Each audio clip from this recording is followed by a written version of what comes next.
توفيق إن شاء الله، وإحنا أخوتك جاهزين ولمجلس النواب إن شاء الله. دوای بڵاوبوونەوەی کارنامەی عەلی زەیدی سەرۆکوەزیرانی ڕاستپێردراو بۆ پێگەێنانی حکوومەتی نوێی عێراق، ژمارەیەک تێبینی لەلایەن چاودێران و ئەندامانی ئەنجومەنی نوێنەرانی عێراقەوە خرایە ڕوو. ئەحمەدی حاجی ڕەشید سەرۆکی فراکسیۆنی کۆمەڵی دادگەری لە ئەنجومەنی نوێنەران بە نووسراوێک ژمارەیەک تێبینی و پێشنیازی لەسەر کارنامەکەی سەرۆکوەزیرانی ڕاستپێردراو پێشکەشی سەرۆکاتی ئەنجومەنی نوێنەران کردووە کە خۆی لە چەند خاڵێکی گرنگدا دەبینێتەوە. لەوانە: یەکەم، تێبینیە جەوهەریەکان کە ژمارەیەک خاڵ لە خۆ دەگرێت.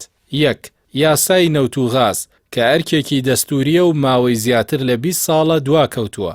لە کارنامەکەدا تەنیا دەستەواژەی کارکردن لەسەری بەکار هاتووە. ئەحمەدی حاجی ڕەشید داوا دەکات ماوەیەکی دیاریکراو کە لە ساڵێک زیاتر نەبێت لە تەمەنی حکوومەت بۆ دەرکردنی دابنرێت و دۆخی یاسایی بەرجەستە لە هەرێمی کوردستانیش لە بەرچاو بگیرێت. دوو، مادەی 140 کە لە کارنامەکەدا هیچ ئاماژەیەکی پێ نەدراوە لە کاتێکدا دەقێکی دەستوری ڕوون بووە بۆ سەرجەم حکوومەتەکان. ئەحمەدی حاجی ڕەشید داوای نەخشەڕێگەیەکی ڕوون بۆ جێبەجێکردنی هەرسێ قۆناغی مادەکە و پێگەێنانی لیژنێکی باڵا بۆ سەرپەرشتی ئەو دۆسیەیە دەکات. سێ، دۆسیەی دارایی و قەیرانی موچەیەکێکی دیکەیە لەو خاڵانەی سەرۆکی فراکسیۆنی کۆمەڵ تێبینی لەسەر هەیە و دەڵێت لە کارنامەکەدا باسی چاکسازی ئابووری کراوە، بەڵام بە تەواوی قەیرانی دارایی ژێرخانی عێراق و مافە داراییە کەڵەکەبووەکانی هەرێمی کوردستانی لە ساڵی 2014 پشتگوێ خستووە کە دەیان ملیار دینارە. داواش دەکات پڕۆتۆکۆڵێکی دارایی پابەندکەر دابنرێت کە خشتەیەک بۆ دابینکردنی مافەکان و گەرەنتی ڕێکوپێک دابەشکردنی موچە لە داهاتوودا لەخۆ بگرێت.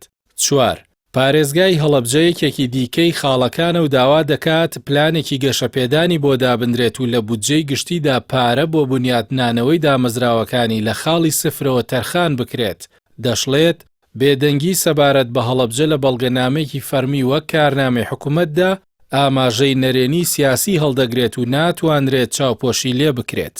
لە کۆتاییدا ئەحمەدی حاجی ڕەشید ئاماژەی بە ئەنجومەنی فیدراڵی داوە کە بەپێی مادەی 65 دەستور دەبێت بنیات بنرێت لەبەرەوەی ڕۆڵی ژووری دووەمی یاسادانان دەبینێت و نوێنەرانی هەرێم و پارێزگاکانی تێدایە 20 ساڵ تێپەڕیوە و تاکو ئێستا ئەو کارە نەکراوە.